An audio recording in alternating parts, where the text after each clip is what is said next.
Hey everyone, I just got done playing Abriss, I think that's how you pronounce it, a new indie game from Randwork, which released today on Steam, and here's my review.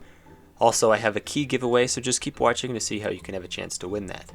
Abriss is kind of like Angry Birds, where the goal is to destroy key parts of structures in as few moves as possible, but instead of flinging birds from a slingshot, you build your own structure to get the job done. And this way, it's a bit more like Besiege, just a little bit more limited. Anyway, I can't say it's an original idea by any means, but the simplicity mixed with the exceptional visuals made it quite enjoyable. In each level, you are restricted to building on a small platform marked in gold, with a selection of blocks and components. Limiting the building parts and build area like this allows the developers to try to make each level a bit more challenging, so it was probably wise. However, the level design in some levels made the find a solution aspect of the game turn into a find the solution, which is obviously more limiting, and in my opinion takes away some of the biggest selling points for the game. But there were still some levels where I felt like I could pursue my own creative solutions, which was really awesome. Abriss is a very satisfying game. Many of the interactable components which you can build with and use are well animated and feel awesome. The physics are spot on and enjoyable to watch. There is no story, which is refreshing, but also seems like a missed opportunity as it could add a layer of depth and motivation that the otherwise already compelling world has in its design. Maybe this game doesn't actually need any kind of story, and the fact that I want one shows how interesting the level design actually is. I mean, several times I would go back a step after winning just to watch everything explode all over again. The perspective of the game camera has an isometric feel, except you can rotate the camera analogously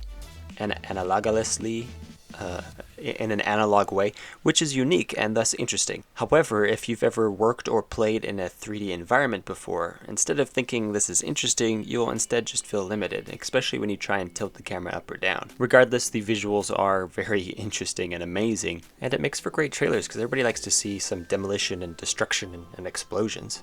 By the end of the game, I was kind of wishing there was more. I'm sure there will be updates with more levels or potentially DLCs because they hint at more to come after completing the last level. Also, there are components in the sandbox mode which I didn't see in the campaign, which will likely show up in future levels.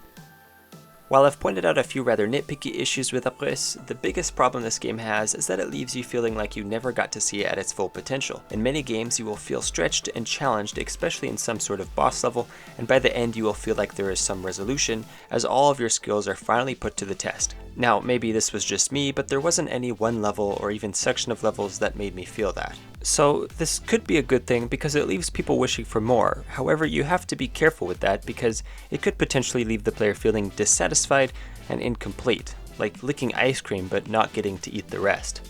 Overall, I would recommend the game though because it's just really cool. I was given an extra Steam key from the devs to give away, big thanks to them.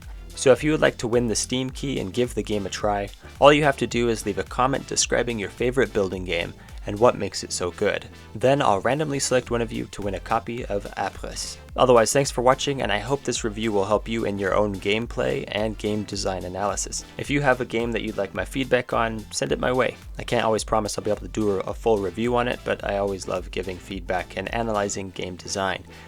Anyway, thanks for watching and have a beautiful day.